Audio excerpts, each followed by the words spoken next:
Ok, voy a compartir pantalla.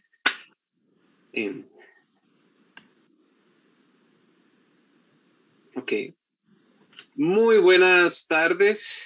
Espero que se encuentren muy bien. El día de hoy, 14 de octubre, vamos a seguir con los webinars del mes de la biología, un mes que el Colegio de Biólogos de Costa Rica está dedicando al quehacer profesional de las y los profesionales de las ciencias biológicas. Y justamente el día de hoy vamos a hacer un espacio donde vamos a hablar de la gestión de riesgo e importancia de los humedales. Vamos a tener la participación de 3 panelistas y ellas nos van a compartir sobre este tema amplia información.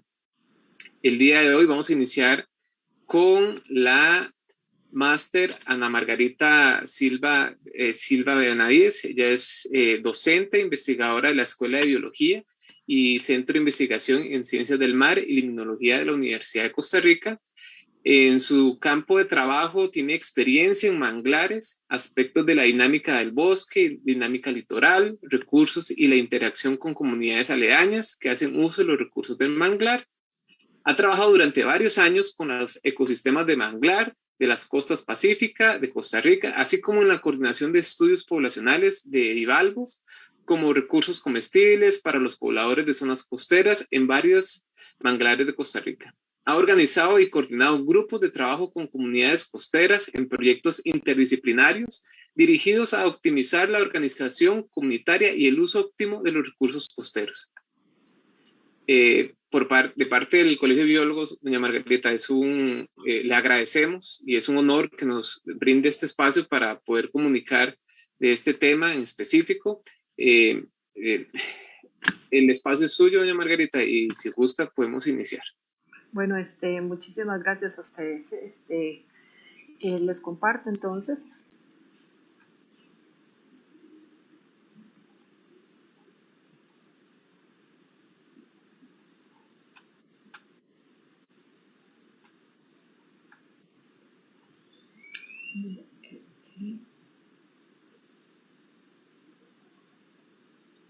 Perfecto, se logra observar, doña Margarita. Sí, está bien. Muy buenas tardes. Yo les compartiré algunas experiencias que hemos tenido desde la academia dirigidos a favorecer la gestión específicamente en lo que respecta a bosques de manglares. Los ecosistemas como tal son ecosistemas acuáticos, permanentes o semipermanentes, donde hay un flujo continuo de energía que favorecen toda la biota que podemos encontrar dentro de estos ecosistemas, pero no solamente la biota que se encuentra dentro de estos ecosistemas, sino también las poblaciones humanas que hacen uso de estos humedales como tal. Los manglares son sistemas abiertos, o sea, no son sistemas cerrados, sino que encontramos un continuo fluir de energía dentro del manglar y fuera del manglar. Pues básicamente hay una asociación entre la natura y la cultura. Variables como por ejemplo las mareas, el sol, ríos, vientos, sedimentos, etcétera, moldean las propiedades de los manglares, como ustedes pueden ver aquí en este gráfico, y al punto que tenemos también cuantificadas las funciones de los manglares, o lo que llamamos servicios ecosistémicos, y que son para uso y aprovechamiento de los manglares como tal. O sea, esto es un servicio, un modelo desde el punto de vista biológico, donde podemos considerar el manglar como un socioecosistema que valora lo que provee la naturaleza y los impactos que van a tener en la cultura y en la economía, o sea, el manglar como tal, como ecosistema, donde no es solamente el sistema biológico, sino que también hay una interacción con las comunidades costeras y que al final de cuentas se va a repercutir en la cultura y en la economía de la región y al más allá en el país como tal. A pesar de que los manglares son tan beneficiosos, la extensión a nivel mundial es bastante reducida, o sea, prácticamente estos comprenden un 2% en las zonas costeras, lo que representa un 0.4% del total de los bosques tropicales. La FAO en el 2012 ha considerado que en los últimos 20 años ha habido una pérdida de un 19% de los bosques de mangle. Y Costa Rica no está ajena a esta realidad. A pesar de que somos un país pues bastante pequeño, en 20 años los manglares se han disminuido en un 35%. Entonces esto de una u otra manera es un dato preocupante. Los manglares en Costa Rica se encuentran distribuidos principalmente en la zona, en la costa pacífica, pero también tenemos allá un grupo importante en la zona de Gandoca, Manzanillo. Ahora, los manglares en la costa pacífica son diferentes, los manglares del Pacífico Norte con respecto a los manglares del Pacífico Central y los del Pacífico Sur. Son diferentes estructuralmente desde el punto de vista de productividad y también desde el punto de vista de la dominancia de especies nucleares. Eso está muy relacionado con la precipitación, con el flujo de agua. Pero también dentro de un mismo manglar hay diferencias que están bastante relacionadas en este caso con procesos de escorrentía, con gradientes, con sedimentos. Entonces, estos factores o estos aspectos son muy importantes. Hay que estudiarlos primero antes de establecer un plan de gestión en alguna zona de manglar. Ahora, en Costa Rica hay varias causas que han alterado el funcionamiento y las propiedades, el desarrollo como tal de los manglares. Estos pues son algunos ejemplos, fotografías que hemos tomado en los últimos 5 años, pero faltan, por ejemplo, quemas. O sea, se están quemando en algunos manglares, el desarrollo de infraestructuras en las cuencas medias y altas de algunos de los ríos, también canales que abren dentro de los manglares. Esto afecta toda la hidrología, o sea, son bastantes las causas que están alterando este funcionamiento en los manglares aquí en Costa Rica. Ahora, pues yo voy a darles pues una mirada desde la experiencia que hemos tenido desde la academia, enfocándonos un poco en la investigación científica para el uso y aprovechamiento de los recursos, muy de la mano con la participación de la sociedad civil. Okay. Un ejemplo es el de un estudio que hemos venido realizando sobre la productividad de la hojarasca en el manglar de Morales y también sobre la estructura del bosque en este manglar. Actualmente hay una tesis de licenciatura desarrollada por un estudiante que está estudiando la cobertura, la estructura vegetal y almacenamiento de carbono del manglar de Morales. El manglar de Morales y los manglares de Chomes en esta zona de Punta Arenas tienen una gran presión antropogénica. Tenemos salineras por un lado, tenemos camaroneras y también si vemos fotografías aéreas podemos ver cómo ya hay complejos habitacionales que están muy al borde del manglar. Entonces pues hay que estudiar en detalle este manglar para ver establecer algún plan de manejo eventual que se pueda desarrollar en esa zona. Aquí tenemos pues algunos datos sin entrar en detalle sobre la distribución total de la productividad de flores de Rhizophyra racemosa, que es una de las especies dominantes, igualmente la productividad de hojarasca de esto en este manglar que se llevó a cabo durante 2 o 3 años. Paralelamente también hemos estudiado la complejidad estructural de los manglares de Playa Blanca, Escondido y Rincón de Osa. Estos manglares tienen menos presión antropogénica que los manglares del Golfo de Nicoya, pero bueno, ya se está comenzando a hablar desde hace algunos años de algunos complejos ahí que se quieren desarrollar. Entonces es importante conocer un poquito a profundidad los manglares que se encuentran en esta zona. Entonces, aquí tenemos, por ejemplo, la altura, diámetro, la altura del pecho de los manglares que se encuentran en esos, sobre las especies que se encuentran en esos 3 manglares.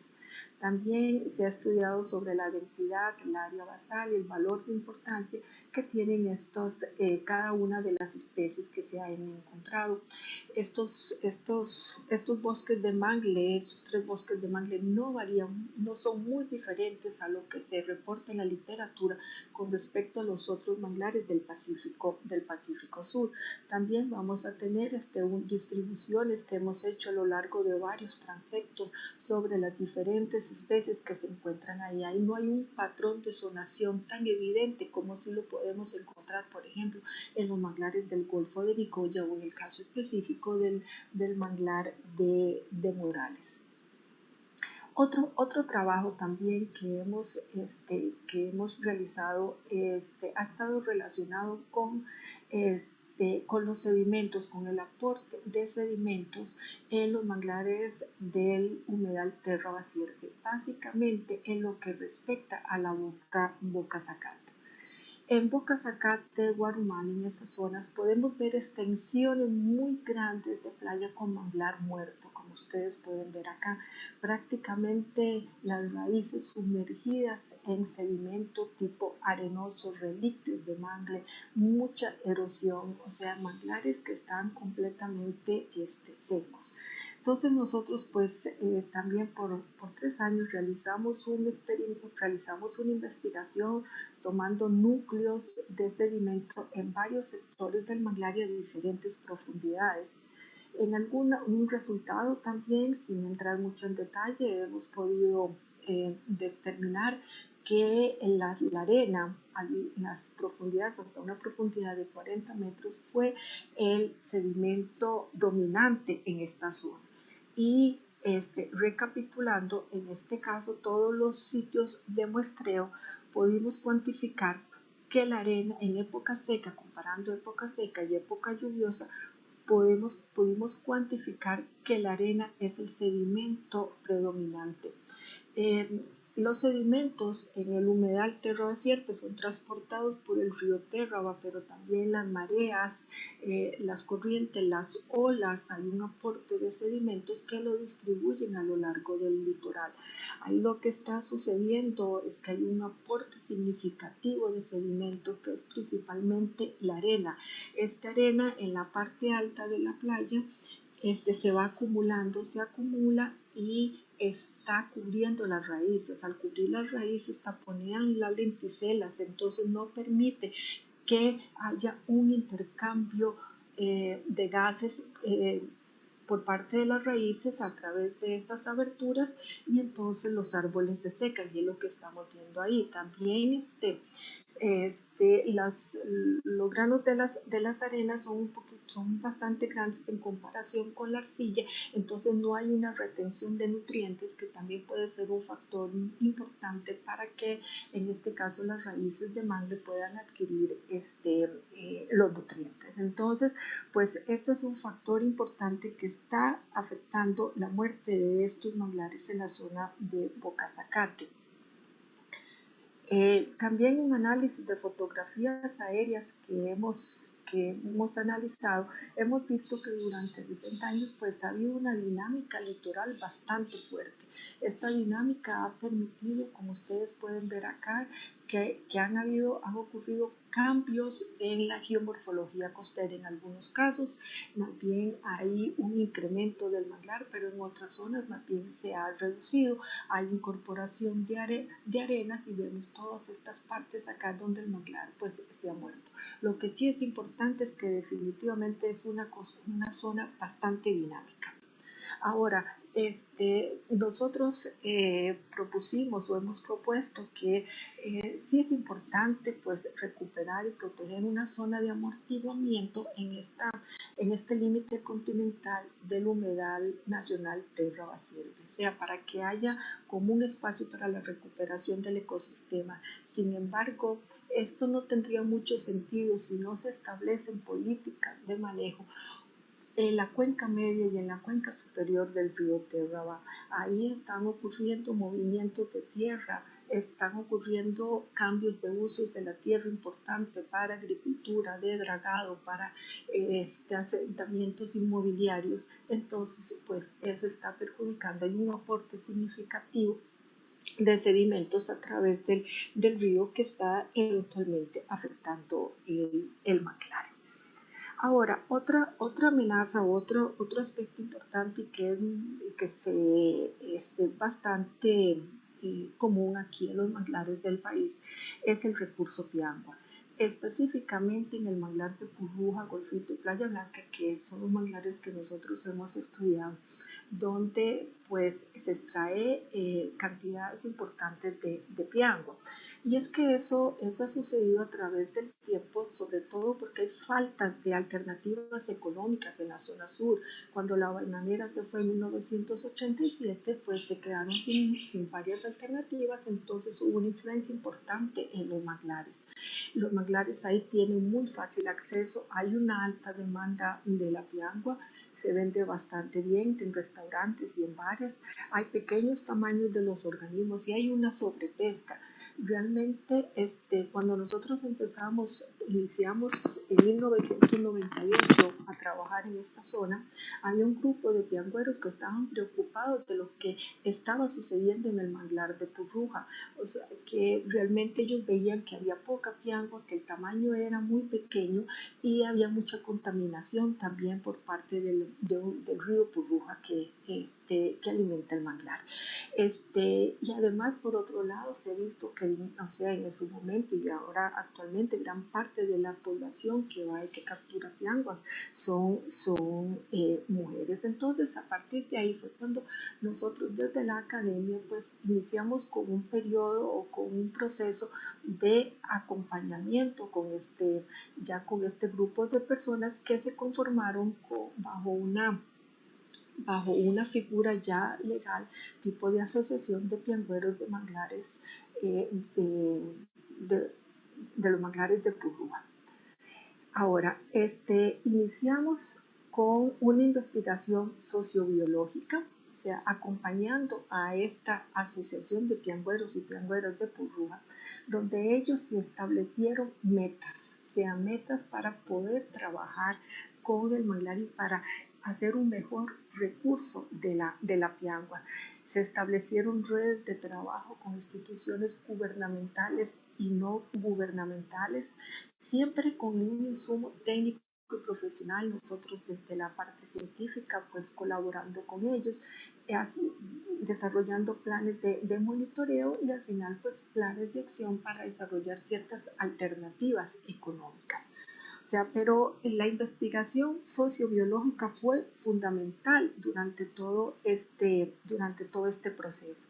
Fue así como el primer paso que dimos fue el estudio de los manglares desde el punto de vista científico. Se estudió sobre la estructura de la vegetación, productividad de las principales especies de mangle, análisis de la calidad del agua, los sedimentos y también de la población de la piangua. Pero no solamente fue un estudio desde el punto de vista biológico, sino también una caracterización social y económica de las personas que hacían un uso directo del manglar y también de las personas que hacían un uso indirecto del manglar en esa zona de Golfito.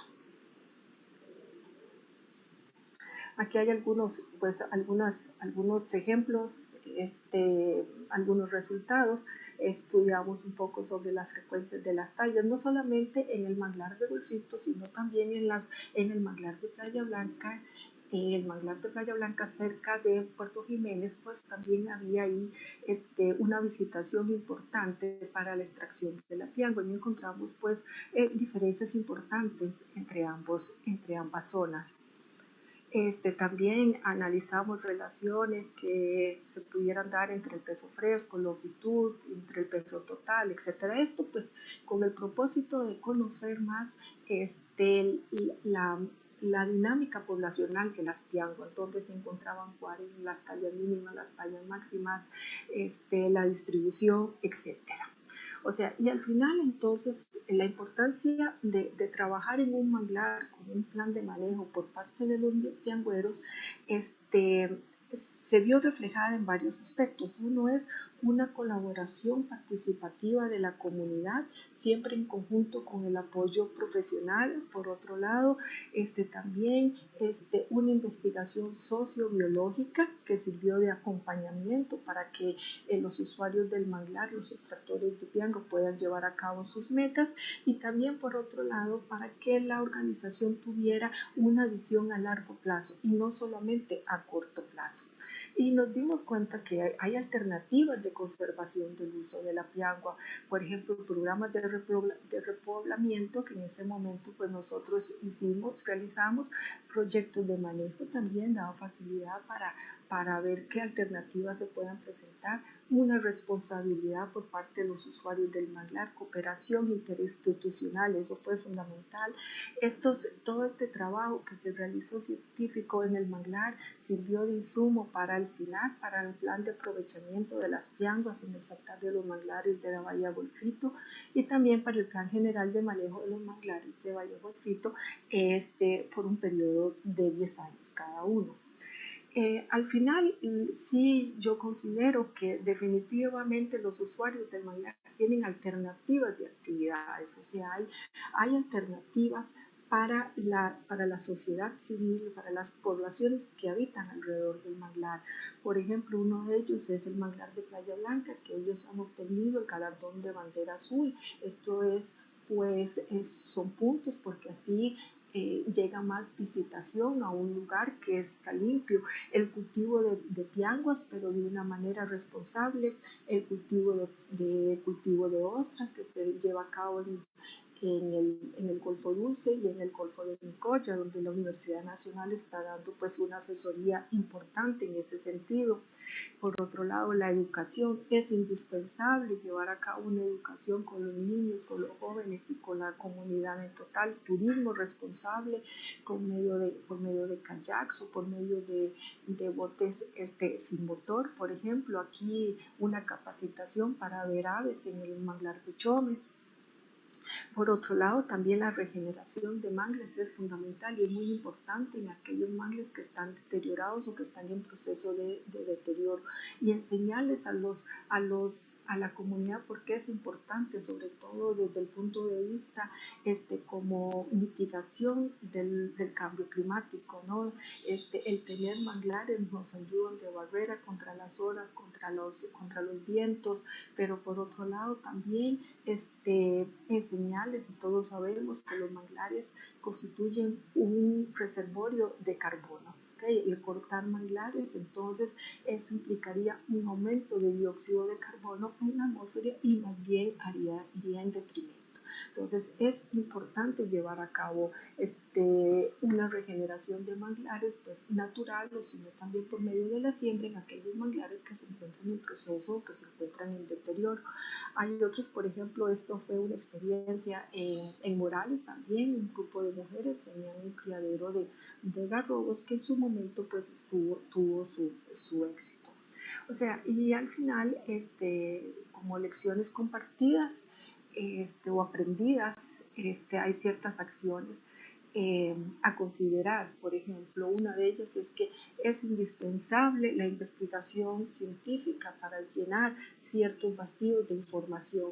A nosotros, desde nuestra experiencia, hemos aprendido que la investigación científica es la base para poder desarrollar ciertas pautas de manejo en los manglares, y también pues para comunicárselos a la sociedad civil. Es importante también trabajar más en aspectos legales, administrativos, institucionales, y que las comunidades también aprendan de estos. Un trabajo organizado de las comunidades, que las comunidades se empoderen de este trabajo, del uso adecuado de en el manglar, un plan de restauración del manglar en aquellos casos que se necesiten. Cuidado del manglar, sí, obviamente está muy relacionado con el trabajo organizado de las comunidades. La interrelación entre instituciones gubernamentales y no gubernamentales también es muy, muy importante, y promover planes desarrollen con nuevas alternativas de actividades por parte de los usuarios del manglar. Por otro lado, también es muy importante manejarlo desde el punto de vista ecosistémico, mucho más que el específico. Y también, como dicen varios autores, diferentes tipos de manglar proveen diferentes servicios ecosistémicos, y esto es cierto. Los manglares son diferentes de uno del otro desde el punto de vista estructural, desde el punto de vista productivo, pero también dentro de un manglar. Esto es muy importante para llevar a cabo planes de manejo, si uno quisiera desarrollar un plan de manejo en un manglar. Y ya con esto pues finalizo aquí y muchas gracias. Muchísimas gracias, doña Margarita. Como parte de esta dinámica que hemos estado realizando en los webinars, vamos a abrir un espacio de preguntas, doña Margarita. No sé, Gabriel, si desde la red social hay alguna consulta que podamos aplicar, o alguna de las personas que está aquí en el Zoom desea hacer una consulta, por favor levantar la mano y llevaremos las consultas en orden.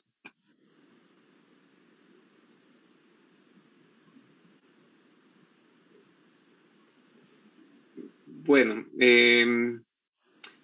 a razón que ahorita no tenemos preguntas, quisiera yo hacer un par de consultas, doña Margarita, sí. si es posible. Ajá. En relación a este gráfico, que es un triangulito, donde se ve el aporte económico, justamente desde estos fondos internacionales que hace como mes y medio, creo 2 meses, aprobó la Asamblea Legislativa para el desarrollo de proyectos en las zonas costeras. Desde la academia se está haciendo alguna gestión para poder, diríamos, hacer un uso efectivo de esos fondos, o será posible, no sé si será un tema que estén manejando ustedes desde la academia. Bueno, nosotros desde la Escuela de Biología no lo estamos manejando, pero probablemente el CARTI sí, con el proyecto de carbono azul en manglares del Terra Basierpe. También, por otro lado, sobre las iniciativas que hay de recuperación del manglar en el Terra Basierpe, en el manglar de Punta Arenas y en el manglar de Guajiniquil. Entonces, pues probablemente, no sé si exactamente, desconozco si estos fondos específicamente van para estos o están contribuyendo a estos proyectos como tal, ¿verdad? Pero o sea, desde el punto de vista de la escuela de biología, no. Pero independientemente de eso, sí es importante. Nosotros hemos desarrollado los proyectos, por ejemplo, con los piangüeros de Purrúa, hubo una contribución importante, un financiamiento importante por parte de una organización no gubernamental. Entonces, el aporte económico es importante. O sea, porque hay que trabajar con algo. Nosotros con los piangüeros de Purruja, gracias a este financiamiento, se pudo comprar el terreno para que ellos pudieran construir el centro de acopio. Ese es un ejemplo. También, pues, con este financiamiento se compró un bote en los cuales los piangüeros podían hacer viajes dentro del manglar. En ese momento habían grupos organizados para proteger el manglar, entonces y a veces tenían que cuidar lo que nosotros teníamos, digamos, ¿cómo se podría decir? Que teníamos cajas o jaulas para crecer las piaguas, entonces había un proceso de rotación para que ellos cuidaran esas jaulas. Bueno, entonces cuando había marea baja ellos tenían que estar ahí, entonces ahí entraba una ayuda. O sea, definitivamente el financiamiento para trabajar con las zonas, en las zonas de manglares, en las zonas costeras, es indispensable. Pero este financiamiento específico al cual usted me está comentando, sí, no sé exactamente cómo está distribuido.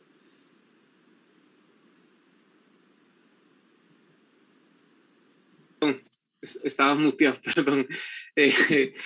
Una segunda consulta es en relación a a mí siempre me parece muy importante cuando se hacen estos trabajos de integración con las comunidades para hacer pues, trabajar de forma eficiente y poder generar un sustento a las familias de su actividad económica, ¿verdad? En el caso de los de los que trabajan con la piangua. ¿Estos estudios que realizan ustedes hacen algún trabajo interdisciplinario con temas de mercadeo, rentabilidad, para ver qué tan accesible es el tema de la piangua en relación a un manejo más sostenible y que se pueda de alguna forma darle un sustento pues, digno a estas familias para poder seguir adelante con sus expectativas de vida o compromisos? Sí, sí, claro, sí, ese componente es muy importante. Nosotros como tal no lo hacemos porque pues nosotros no somos por el lado de economía, administradores, pero sí echamos mano, por ejemplo, en su momento al INA. El INA daba cursos de capacitación, o si no, también buscábamos gente dentro de la universidad que fueran por esta línea para que capacitaran a los piangueros y que nos capacitaran a nosotros de una u otra manera, ¿verdad? Para darles todo el acompañamiento a ellos. Pero sí, claro, sí es importante para que los piangüeros entiendan cómo es esta dinámica económica, ¿verdad? Entonces, sí, sí, sí lo ha habido, claro. Perfecto, doña Margarita. Y nada más para ir cerrando y no robarle más tiempo, Gabriel, ¿hay alguna consulta en la red social o usted tiene alguna consulta?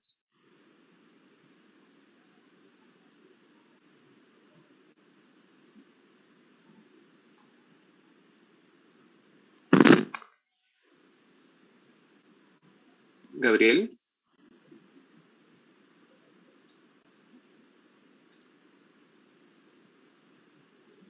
creo, ay no, vea, se salió, creo que se acaba de desconectar, tal vez se quedó sin internet. Eh, bueno, doña Margarita, se lo agradezco un montón. Estamos en espera que se nos conecten a esta sesión virtual. Acaba de ingresar Gabriel, doña Jacqueline y doña Liliana. Estamos tratando de contactarlas para ver si podemos incorporarlas a este webinar. Gabriel, Ujú. le estaba consultando si hay alguna pregunta en la red social o si usted maneja alguna inquietud en este tema. Don Alejandro, de parte de redes sociales no tenemos dudas, pero yo personalmente sí quería preguntarle una duda muy puntual a Margarita, y es que yo recuerdo que, bueno, yo fui estudiante de bachillerato de biología en UCR y nosotros para un trabajo de ecología realizamos un trabajo con el manglar de Punta Morales, ¿verdad? Que es uno de los manglares que normalmente visitamos en las giras. Ujú, Y pues sí, nosotros, claro.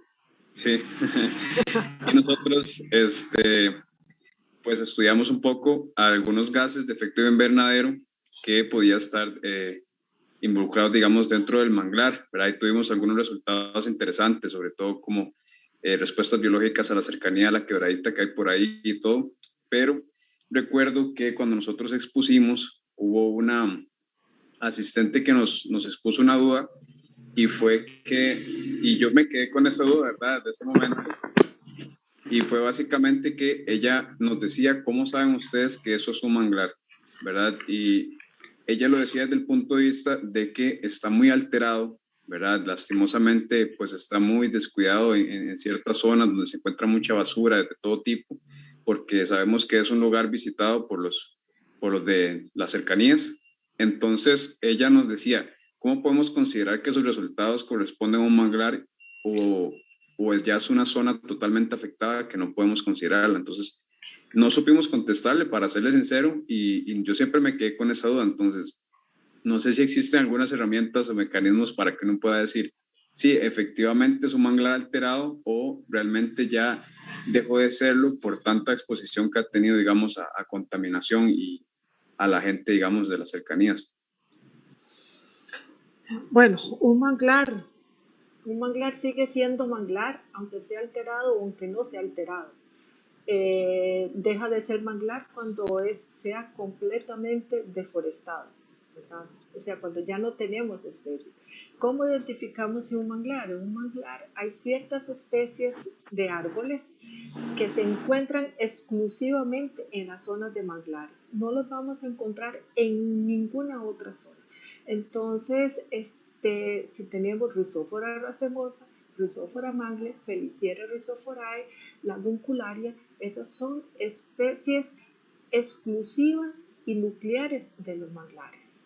¿Okay? Entonces, cuando tenemos, porque tienen ciertas características fisiológicas y anatómicas que las encontramos, que pueden sobrevivir solamente en ciertos ambientes y en ambientes muy especiales, donde hay un aporte de nutrientes, donde hay un aporte de sedimento, donde hay un aporte, hay salinidad, donde hay una marea dos veces cada 24 horas, donde hay un cambio de salinidad, donde hay cambios de oxígeno, o sea, entre otros factores. O sea, especies vegetales que solamente puedan sobrevivir a estas condiciones ambientales, ahí vamos a tener un manglar. Esté deteriorado o no esté deteriorado, pero porque hay mucha basura, por ejemplo, pero si encontramos esas especies, encontramos un manglar. ¿Okay? Perfecto, le agradezco mucho, Margarita. Yo recuerdo que bien, nosotros de hecho en el estudio tomamos esas mismas especies de plantas que usted mencionó y queríamos ver si la cercanía de alguna de ellas era como, o lograba relacionarse de alguna manera con algún gas de efecto invernadero que se estuviera en mayor concentración. Pero justamente nos basamos en esas especies para poder hacer el estudio. Sí, esas especies son las especies dominantes. Bueno, aquí en el manglar de Morales, o el que está aquí en esa zona, las especies dominantes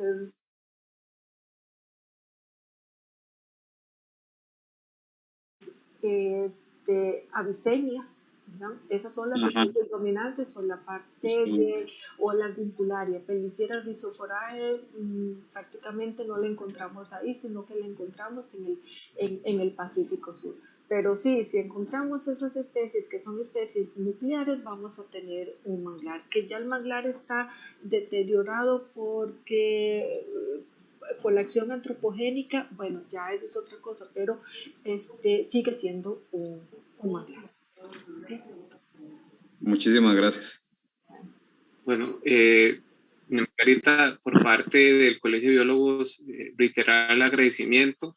Realmente esta información es necesaria y este espacio que estamos generando desde el Colegio de Biólogos es un espacio que nos permite primero documentar, expandir la información y por supuesto que sea un tema que fomente la investigación y tal vez nuevas interacciones en el área del quehacer profesional de ustedes. Margarita, le reitero el agradecimiento. Voy a exponer brevemente, mientras esperamos contactar a doña Liliana y a Jacqueline, a ver si se pueden conectar, un poco la agenda de este mes de los profesionales de las ciencias biológicas.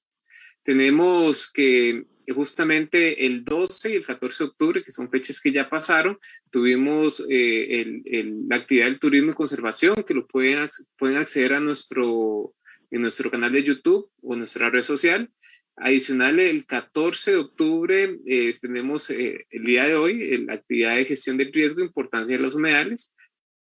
El 19 tenemos la actividad de biología de las enfermedades humanas en Costa Rica, desafíos y limitaciones. El 21, herramientas de bioinformáticas en el análisis de mutaciones y gestión de conocimiento. El 26 tenemos retos de la biotecnología en el contexto del ingreso de Costa Rica a la OCDE. El 28, la diferencia entre un pez y un pescado, el drama de una especie acuática de interés comercial. Y el 2 de noviembre, la 1001 facturas de los hongos, facturas, y unas facultades de los hongos en los trópicos. Vamos a ver, no me salía aquí. Qué raro, tenía una solicitud de ingreso, pero no la veo. Bueno, vamos a dar unos 2 minutos a ver si nos logramos contactar con doña Margarita, con doña Liliana y con doña Jacqueline, para ver si logramos continuar con el Aquí tengo a doña Patricia Jiménez, que se está conectando. Y vamos a ver, vamos a dar unos minutos a ver si logramos conectar a estas charlas. Doña Margarita, de nuevo, muy interesante el tema. Realmente yo agradezco mucho cuando se dan estas interacciones con las comunidades, que realmente son las que viven una afectación y coexisten con el recurso natural de alguna forma, y pues son las que tenemos que atender para lograr darle una solución sostenible a sus necesidades. Y es que es muy curioso porque el tema costero nacional, creo yo que políticamente es un tema que se las trae controversia, pero sigue siendo una situación que hay un abandono.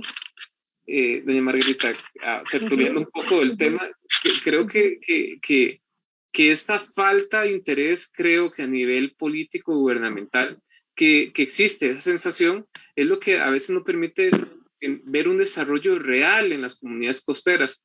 Y hay un tema en este ámbito que es muy curioso, porque las zonas costeras en muchos países son las zonas más desarrolladas, o sea, son las zonas donde hay mayor riqueza y hay mayor interacción, porque son zonas de puertos, zonas de interacción de economías, pero en Costa Rica siempre se ve como un vacío, ¿verdad? Tanto en la participación de esta ciudadanía que se siente como alejada y adicional por la parte gubernamental, doña Margarita. Sí, sí, no, sí, definitivamente, y eso pues, eso se ve. Los manglares, hay un desconocimiento total, o sea, realmente la gente en el Valle Central, usted pregunta qué es un manglar y lo ven como un sitio lleno de mosquitos, lleno de basura, como un sitio donde hay enfermedades, hasta que hay dengue, donde hay menos dengue ahí, ¿verdad? Entonces, pero sí, o sea, no perciben el manglar realmente como es, pero inclusive también dentro de las mismas zonas costeras, porque hemos realizado talleres con niños y también hay algo, no todos obviamente, pero sí, pues hay varios que tienen una percepción un poco completamente diferente a lo que es el manglar. Y sí, falta mucho acompañamiento por parte de las instituciones en el manglar de Golfito, por ejemplo, para desarrollar todo el plan de manejo y el asunto de la gestión de las piangas por parte del MINAE se llevó casi que 20 años, y junto con Incopesca y en estas instituciones, o sea, sí es un poco difícil y también las mismas comunidades como tal, se necesita mucha educación, mucho acompañamiento, la parte profesional es indispensable. Si uno inicia un tipo de estos proyectos sabe que va para largo, porque se necesita un constante acompañamiento por parte de las comunidades.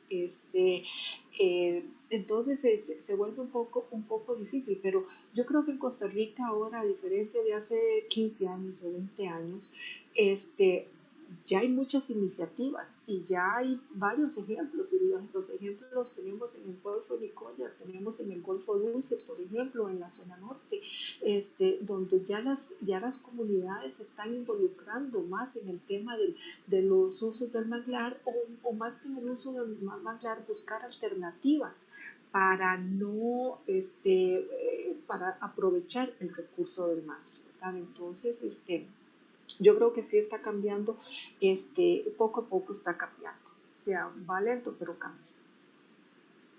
Sí, doña Margarita, en realidad es un avance de un paso a la vez, ¿verdad? Pero creo que realmente el aporte de la academia en general, ha permitido que exista esta interacción y este entendimiento, ¿verdad? Por supuesto, la investigación es el pilar para poder construir estos mecanismos de sostenibilidad en las comunidades. Doña Jacqueline ya la logramos contactar, en cualquier momento se va a conectar, vamos a darle un par de minutos, ya tiene el enlace y está trabajando en campo, si no me equivoco, entonces ya en cualquier momento se nos conecta en este webinar. Y no, perdón, ok, No, es que estoy chequeando el chat para ver si ya ahorita nos conectamos. Doña Margarita, justamente en este tema de los humedales y el tema de la gestión del riesgo, el aporte de estas categorías Ramsar que Costa Rica ha manejado, ¿cuál es la evaluación que podría darse desde su expectativa, desde su visión, doña Margarita, si realmente estamos cumpliendo con los compromisos? Porque he escuchado, hago la pregunta porque he escuchado que a veces tenemos como la categoría, pero pareciera que de alguna forma políticamente lo estamos haciendo, pero existe como cierto abandono en algunos casos. No sé si será esta visión que tengo errada ok, aquí ya se está conectando doña Jacqueline. Perdón, voy a darle el ingreso. Para no dejar, bueno, aquí está conectándose. Perfecto. Muy bien. Sí, ahí está Jacqueline. No, y tal vez para ir, mientras que se está conectando Jacqueline, la consulta que le dice doña Margarita, ¿cómo lo ve? ¿Considera que están cumpliendo los compromisos o...? No, todavía falta mucho, definitivamente con eso, y ejemplos los vemos, ¿verdad? Por ejemplo, allá la laguna del Río Cuarto también, donde ha habido, que es considerado un sitio Ramsar, si no me equivoco, ahí han ocurrido problemas graves de contaminación, lo que está pasando en el manglar de Terra Basierpe con este aporte excesivo de sedimentos, que hay un mal manejo en las cuencas altas del Terra.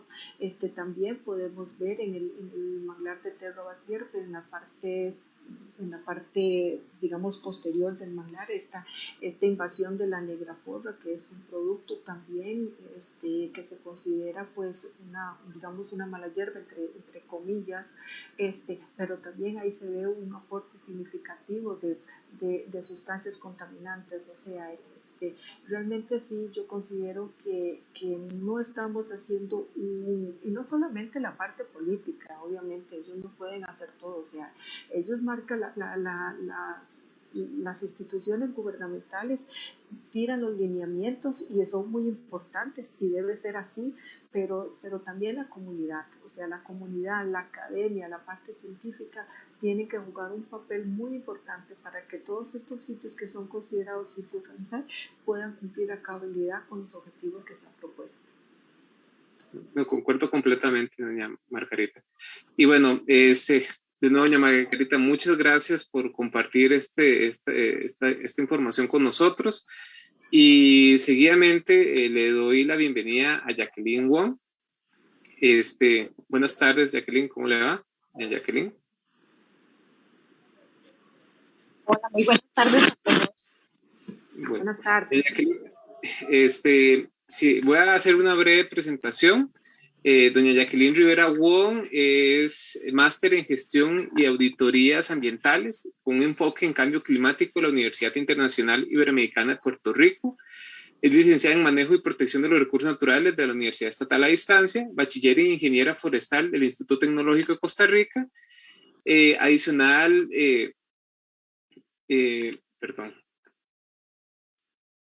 tiene en el área de gestión ambiental, ha formado parte de la Estrategia Nacional de Control y Vigilancia Marítima de Costa Rica, también parte de la Estrategia Nacional para el Control del Pez León Invasor en el Caribe, Estrategia Regional Caribe del MINAE, conservación y uso sostenible de la biodiversidad y mantenimiento de los servicios de los ecosistemas de humedales protegidos de importancia internacional. Adicional, ha formado parte de proyectos de restauración, conservación y manejo sostenible de los manglares de Costa Rica y frente al cambio climático.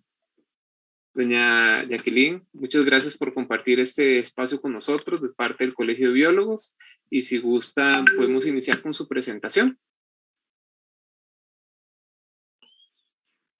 No, muchas gracias a ustedes, al Colegio de Biólogos, realmente por abrir este espacio desde el SINAC, ¿verdad? Y el Programa Nacional de Humedales específicamente, tratamos de aprovechar siempre todos esos espacios, ¿verdad? De divulgación y más que todo para invitar a los colegas y al público en general, a la ciudadanía en general, a que se vaya integrando más a esta temática, ¿verdad? Porque todos tenemos una responsabilidad a nivel nacional.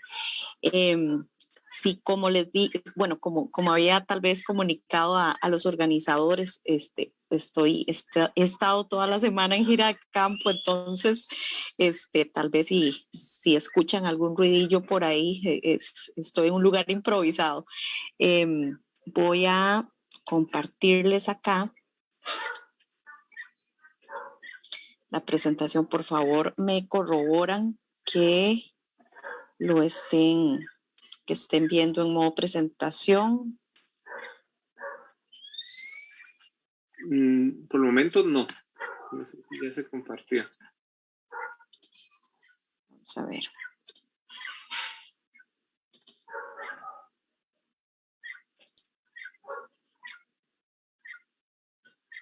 Perfecto, ya se puede observar.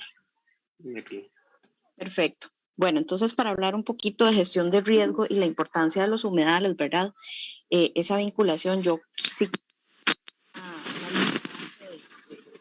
¿Cómo se maneja el tema? Perdón, Jacqueline, creo que hay un problema con el audio tuyo.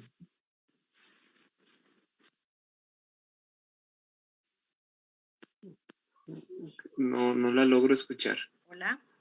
Ahora sí, ahora sí.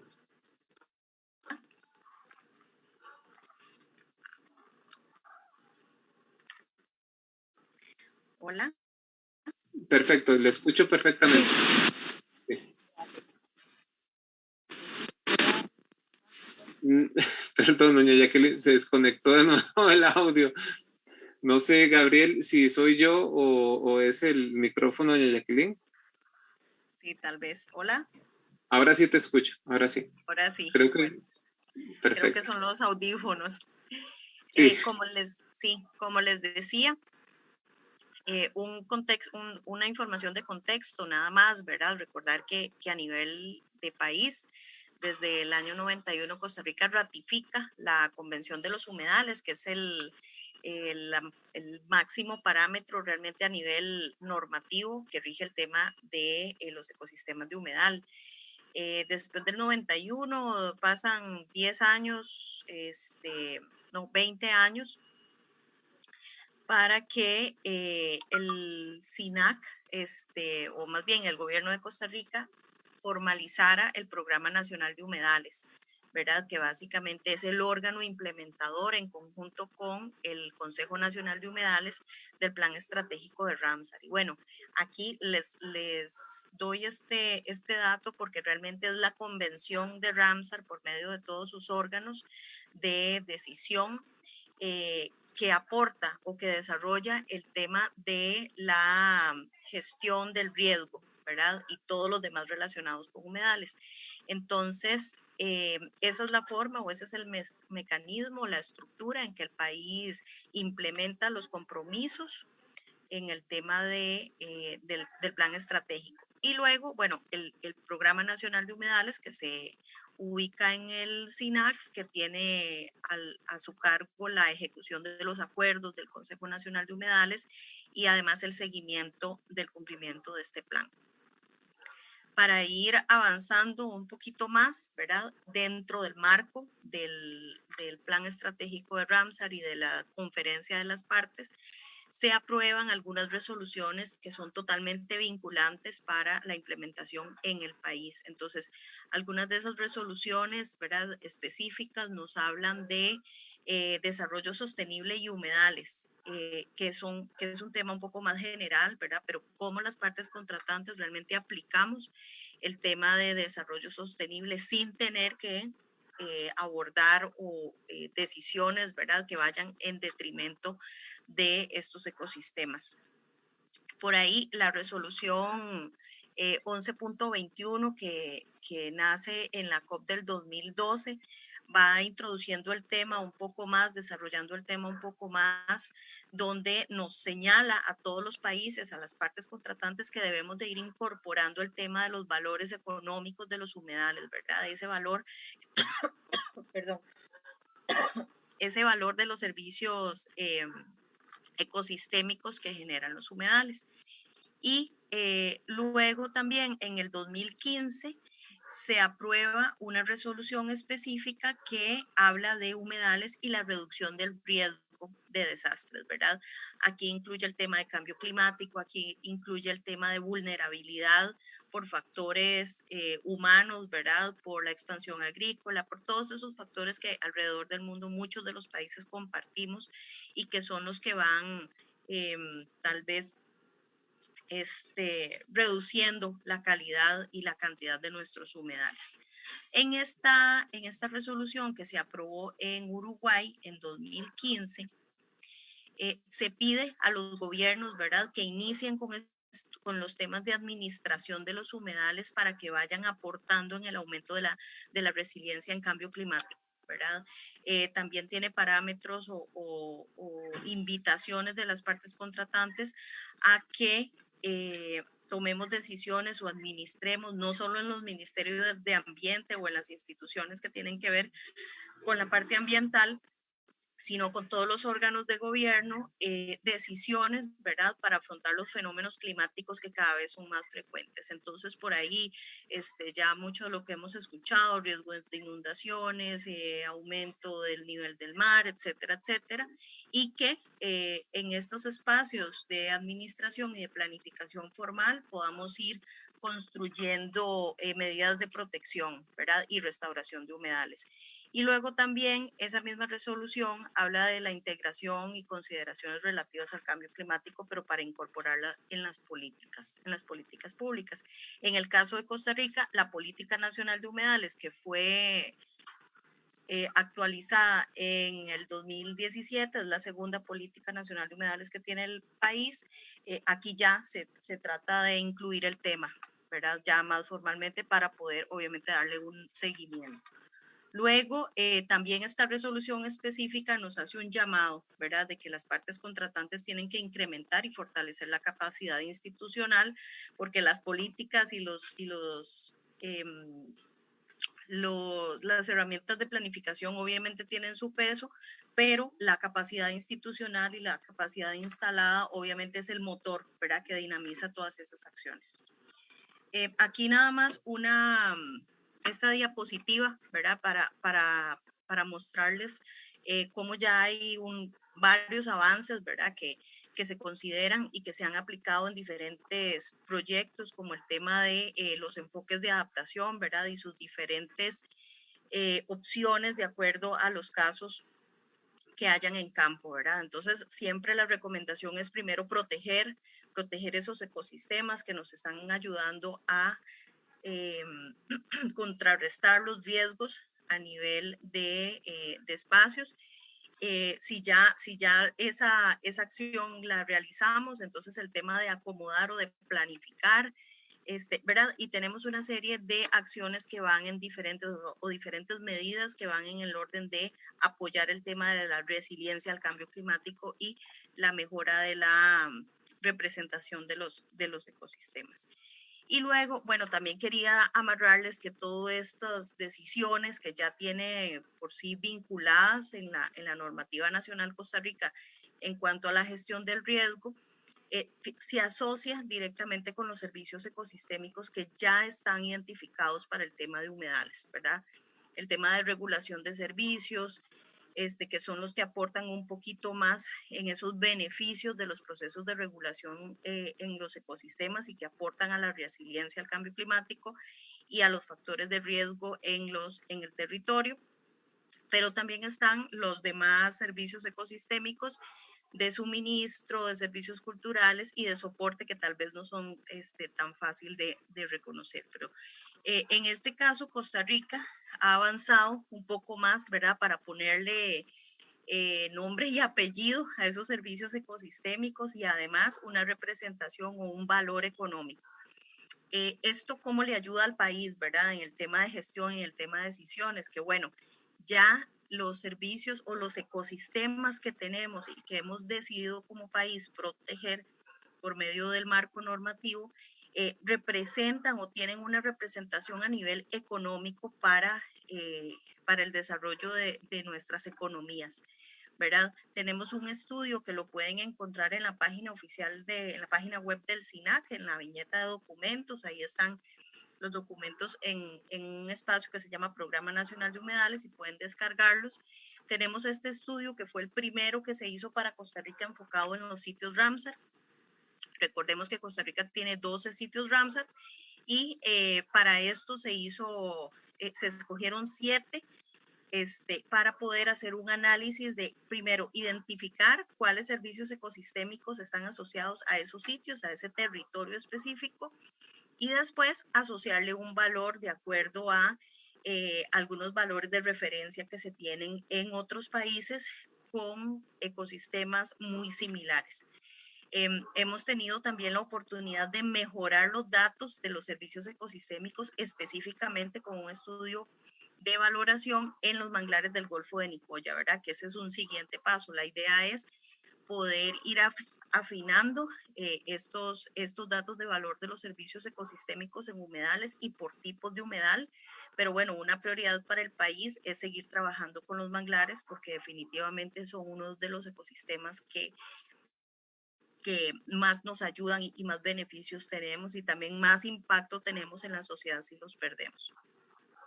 Solo el dato, ¿verdad? Yo siempre me enredo porque es un montón el valor, 3.215 millones de dólares es lo que el valor que está identificado, ¿verdad? Si podemos clasificar qué es lo que representa la existencia de esos servicios ecosistémicos en el país que generan los sitios Ramsar. Y luego este espacio también o este estudio también hace un análisis desde la parte de cobertura, ¿verdad? Identificación de coberturas de la tierra que están en esa delimitación de los sitios Ramsar. Entonces acá solo un ejemplo para el sitio Ramsar Gandoca Manzanillo en el Caribe, ¿verdad? Se hace un análisis geoespacial y se identifican las diferentes coberturas que están dentro de ese límite del área silvestre protegida también. Y a esto se le aplica un valor. También hacer el reconocimiento a la Universidad Nacional, que con el SIMPE fue el socio técnico especialista para poder tener estos datos. Y bueno, ¿verdad? Les estaba diciendo que estos datos están asociados a los sitios Ramsar. También se ha avanzado un poco más en afinar la delimitación. Cualquier persona puede encontrar en el SNIT, en el Sistema Nacional de Información Territorial, la delimitación de los sitios Ramsar, ¿verdad? Está ahí accesible para todo el mundo. Y también fue un trabajo que se mejoró en términos de precisión. ¿Y por qué, verdad? ¿Por qué les hablo? Tengo muchísimo que podría decirles, lástima que el espacio siempre es tan reducido, pero bueno, el hecho de tener todas estas herramientas nos ayuda a tomar mejores decisiones, ¿verdad? Y en el tema de gestión de riesgo, para volver al tema de la charla, aseguramos buenas decisiones si tenemos información base, ¿verdad? Entonces, el tema del inventario nacional forestal, el tema del afinamiento de algunos de los humedales de importancia internacional como sitios Ramsar, la actualización de la política nacional de humedales, todas estas herramientas nos ayudan a tener una base sólida para proponer buenas ideas de decisión basadas en técnica y ciencia. Entonces, con el Inventario Nacional de Humedales, que se actualizó en el 2018, también Costa Rica ha tenido la oportunidad de afinar el ojo, ¿verdad? De afinar el ojo y saber cómo están distribuidos esos humedales, también relacionados a la identificación de los servicios ecosistémicos, ¿verdad? Que les veníamos hablando. Entonces, bueno, uno de los mayores resultados y sorpresas también para el país con el producto del inventario en el 2018 es que la relación, ¿verdad? Su relación de la ubicación de los humedales respecto a las áreas silvestres protegidas en el país. Y aquí nos llevamos la sorpresa de que el 51% de esta área, que son 307.315 hectáreas aproximadamente, el 51% se encuentran fuera de áreas silvestres protegidas, ¿verdad? Entonces aquí tenemos una claridad de que el Sistema Nacional de Áreas de Conservación no necesariamente está cubriendo la administración del territorio donde están ubicados los humedales, sino que el 51% de esta gran masa de ecosistemas está distribuida en propiedad privada, ¿verdad? Y también acá el tema de afectación en comunidades o en poblados que se han venido o que han tenido una trayectoria, ¿verdad? Cada vez más creciente de afectación por eventos hidroclimatológicos, es donde tenemos que poner un poquito más de atención. Bueno, aquí podemos ver la distribución de los humedales de acuerdo al tipo de humedal. Casi el 80% son humedales palustres, ¿verdad? De estos que necesariamente la gente no identifica con claridad, no es un espejo de agua claro como un lago o una laguna, y tampoco son manglares, los manglares realmente son muy poquitos, el 17% de los datos del inventario y solo el 5% lagos y lagunas, y el resto, la gran mayoría, casi el 80%, forma parte de los humedales tipo palustre. En esta imagen quería compartirles, ¿verdad? Bueno, un poquito de esa distribución, de lo que logramos extraer de los resultados del Inventario Nacional de Humedales. En el caso del área de conservación Tortuguero, aquí vemos la distribución de los humedales, el azul, ¿verdad? El azul que están viendo son los humedales palustres, y las manchitas rojas, que realmente son muy pocas, son los lacustres, ¿verdad? Y aquí vemos la gran representación, es el área de conservación que más masa de humedales, más cobertura de humedales tiene. ¿Y qué ha significado esto para algunos de los eventos hidroclimatológicos más recientes? Por ejemplo, el huracán Otto, ¿verdad? Que esa, si recuerdan, esa parte o esa sección del país fue la que recibió este huracán, teniendo afectaciones no tan drásticas realmente por el tipo de cobertura y por la presencia de este tipo de humedales, ¿verdad? Que son bosques de yolillos, y una recarga de agua bastante significativa, con un sistema hídrico también bastante importante, que lo que hizo fue retener todo el agua que entró a partir del choque, ¿verdad? Del huracán Otto con territorio continental. Y si no hubiéramos tenido esta cobertura, este tipo de cobertura y esta área silvestre protegida, recordemos que en esa área, en ese sector está Barra del Colorado y también el Parque Nacional Tortuguero, que son los responsables o son los que nos han permitido mantener este tipo de cobertura. Perdón, en esta foto anterior es la comunidad de Barra Sur, en Barra del Colorado, donde obviamente sí hubo una afectación, pero la afectación, si no hubiésemos tenido el humedal en sí, ¿verdad? Que es parte del humedal del sitio Ramsar Caribe Noreste, la afectación hubiera sido muchísimo mayor. En el sector de la laguna Agua Dulce y laguna de en medio, en Tortuguero también, ¿verdad? Se ve en el ecosistema, obviamente hubo un impacto, esto se documentó también con la ayuda de la Comisión Nacional de Emergencias y el SINAC, se documentó la afectación que hubo en el ecosistema, pero realmente el gran resultado es que como no hay poblados, ¿verdad? En esa parte del país, entonces la afectación a las comunidades fue mínima, ¿verdad? Este es uno de los beneficios que aquí se ve claramente, ¿verdad? Que es un ejemplo en la vida real de cómo los servicios ecosistémicos están funcionando, ¿verdad? Cómo la permanencia de este tipo de coberturas, este tipo de ecosistemas, realmente le dan beneficios a la sociedad cuando cada vez tenemos más eventos de este tipo. Y volviendo quiero cerrarles, tal vez si podemos aprovechar con un par de consultas que tengan los invitados.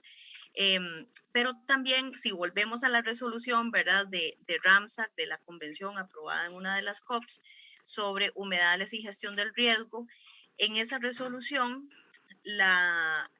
Ramsar básicamente, todos los países decidimos que necesitamos, además de tomar decisiones de planificación que nos ayuden a incorporar la gestión de riesgos en las diferentes herramientas y poner el tema de humedales, ¿verdad? Y sus servicios ecosistémicos en la mesa, también tenemos que ir trabajando en paralelo con la restauración de los ecosistemas que han sido degradados.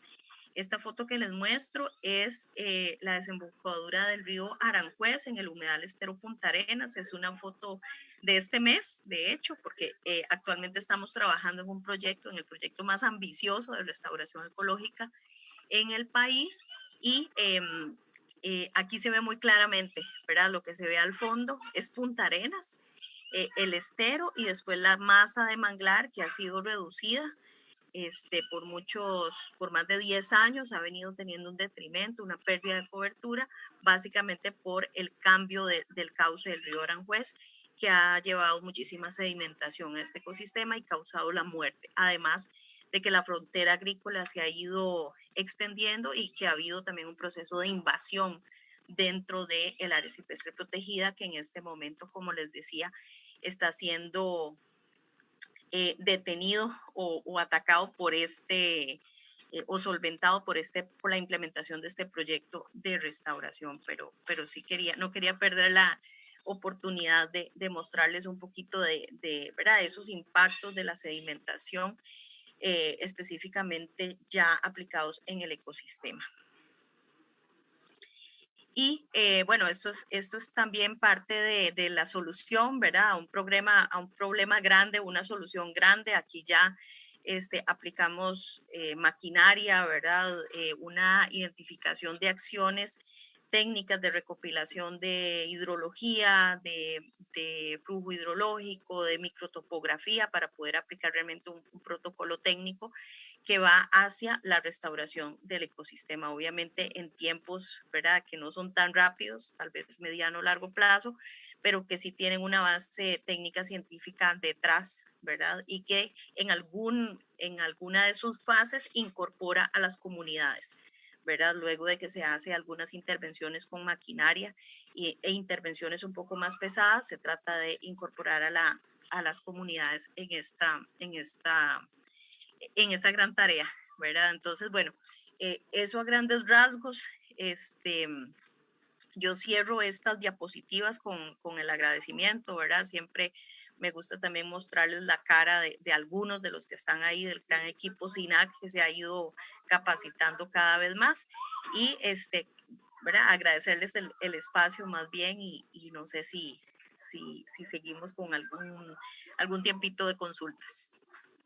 Sí, doña Jacqueline, muchas gracias. Justamente iniciaríamos un espacio de consultas.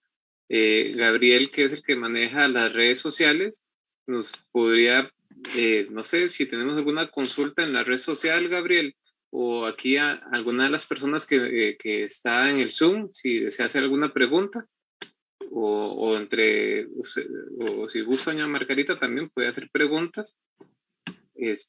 Gabriel.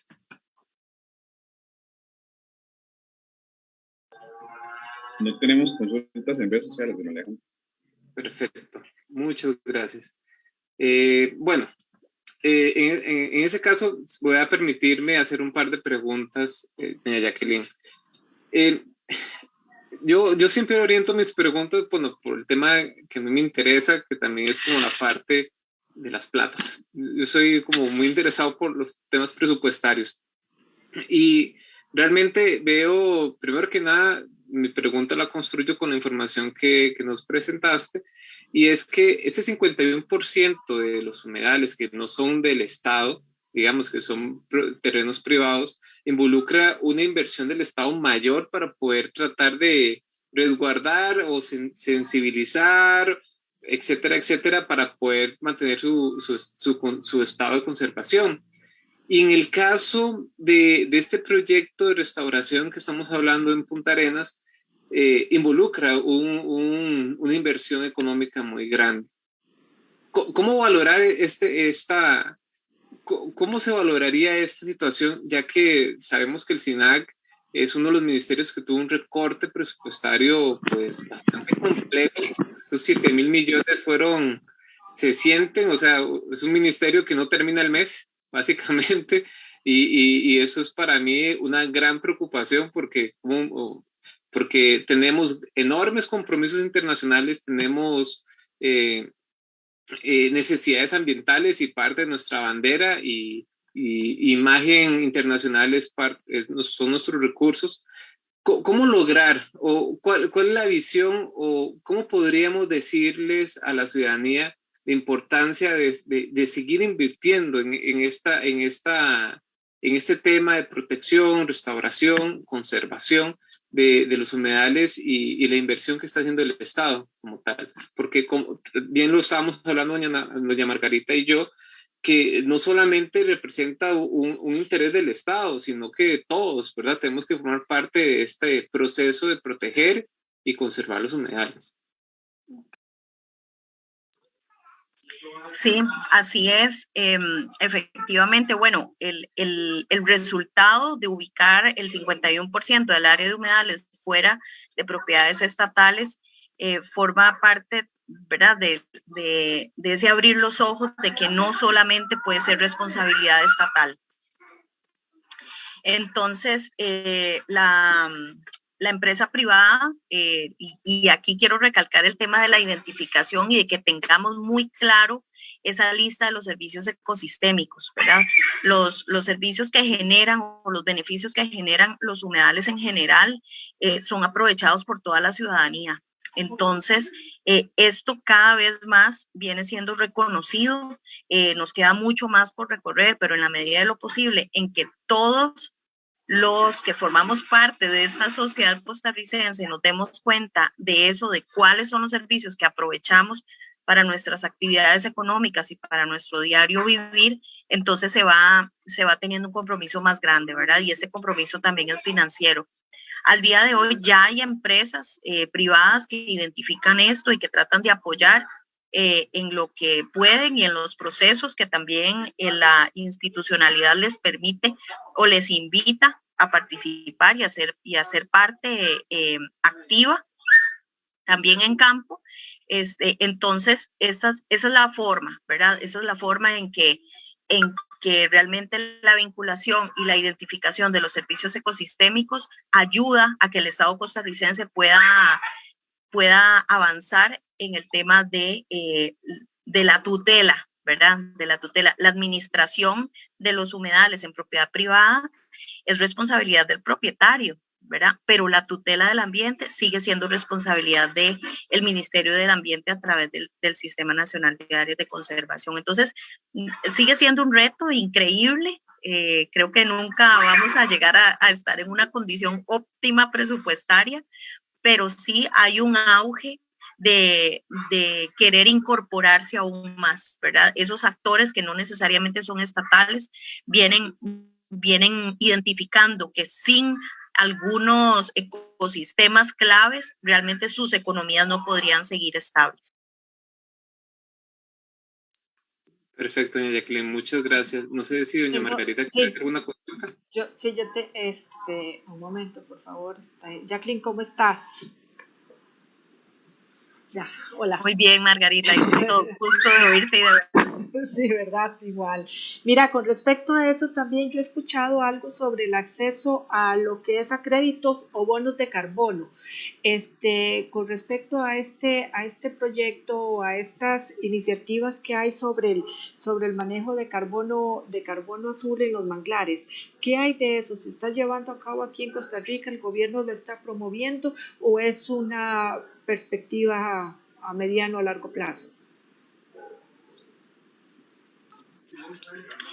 Realmente estamos trabajando en la parte técnica, en identificar, ¿verdad? Cuál es la línea base, cuál es el stock cuál es la tasa de acumulación dependiendo de los manglares, por ejemplo, del país. La tasa de acumulación, la parte técnica de un manglar, del manglar de Terra Basierpe no es la misma que la de los manglares del Golfo de Nicoya. Claro, ¿verdad? Entonces, el primer paso que estamos haciendo es incorporar este tema de carbono azul dentro del Inventario Nacional de Gases de Efecto Invernadero. ¿Por qué? Porque ese es el primer paso técnico vinculado a todos los compromisos, por ejemplo, con el Acuerdo de París, y que abre y que va a ir abriendo cada vez más el mercado de los créditos de carbono azul, que es un crédito especial, ¿verdad? No es igual el mismo crédito de bosques tropicales, sino que el de los manglares se está construyendo ese mercado. Costa Rica actualmente no ha colocado todavía créditos de carbono. ¿Por qué? Porque el primer paso es identificar las técnicas de restauración para poder ofrecer un compromiso real, ¿verdad? Ya cuantitativo de cuánto es el carbono que nosotros como gobierno de Costa Rica podemos asegurar. Y aquí es un tema que tal vez a Costa Rica la ruta es diferente, porque en muchos países que tienen este tipo de ecosistemas, los manglares no son propiedad del Estado, ¿verdad? Lastimosamente, pero en Costa Rica sí. Entonces, la relación de venta, de comercio del crédito es diferente, y esto es lo que se está comenzando a afinar un poco más. Creo que nos quedan algunos años para que Costa Rica pueda decir que el gobierno ya vendió o ya colocó algunos créditos de carbono en el mercado voluntario, porque en el mercado oficial todavía ¿verdad? Se habla muy poquito, y además el precio es muy reducido. Y el tema de inversión para restaurar manglares es muy alto todavía, ¿verdad? El presupuesto para llegar a restablecer las condiciones ecológicas de un manglar, sí requiere mucho presupuesto. Entonces, el nivel de inversión con el nivel de beneficio económico de colocar un crédito en este momento no es compensatorio.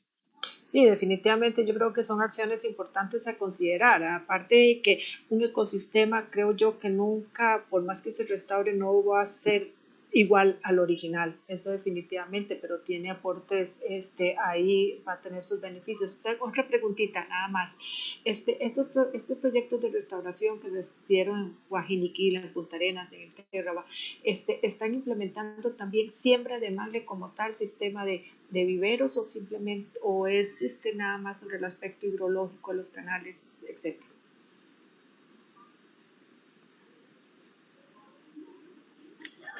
El aspecto del restablecimiento de la condición hidrológica es la principal, ¿verdad?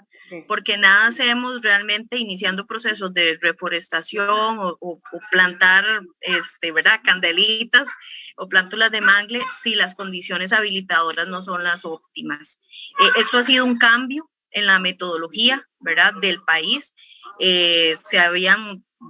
Por muchos años habían existido proyectos tanto nacionales o gubernamentales como de privados para implementar reforestación de manglar, pero realmente, eso nos ha permitido darnos cuenta de que hay otros factores, ¿verdad? Que hay otras condiciones que tenemos que poner atención para poder asegurar que realmente el manglar como ecosistema, no el mangle como árbol o como bosque, ¿verdad? Sino todas las condiciones habilitadoras lleguen a ser óptimas para que el mismo ecosistema vaya evolucionando. El tema de incorporar a las comunidades, en unas es en la recolección de material genético, en semillas o ya en plántulas,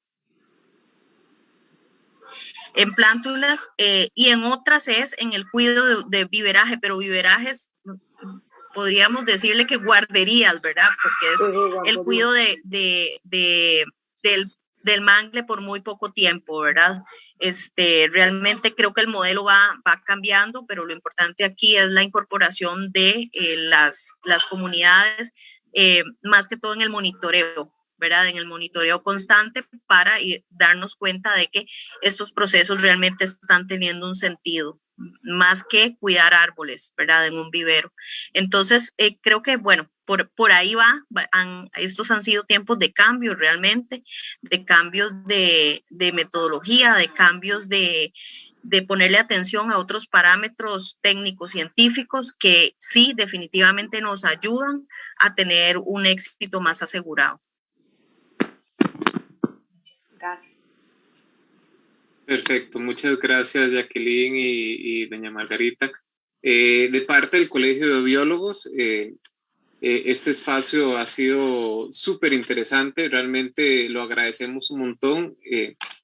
Les invitamos a las y los agremiados y personas que nos están observando que sigan nuestra serie de webinars que estarán la próxima semana en nuestro sitio web, y adicional en nuestras redes sociales podrán ver la agenda, y justamente posiblemente ya mañana podrán observar este webinar en nuestro canal de YouTube. Doña Margarita y doña Jacqueline, muchas gracias. No les quiero robar más tiempo. Bien, las disculpas del caso porque tuvimos un problema con doña Viviana y no pudimos conectarla. Las disculpas del caso. Y bueno, agradecerles nuevamente y espero que se encuentren muy bien. Muchas gracias. Muchas gracias a ustedes y al Colegio de Biólogos. Gracias. Okay. Hasta luego. Gracias a ustedes y saludos. Hasta luego. Hasta luego.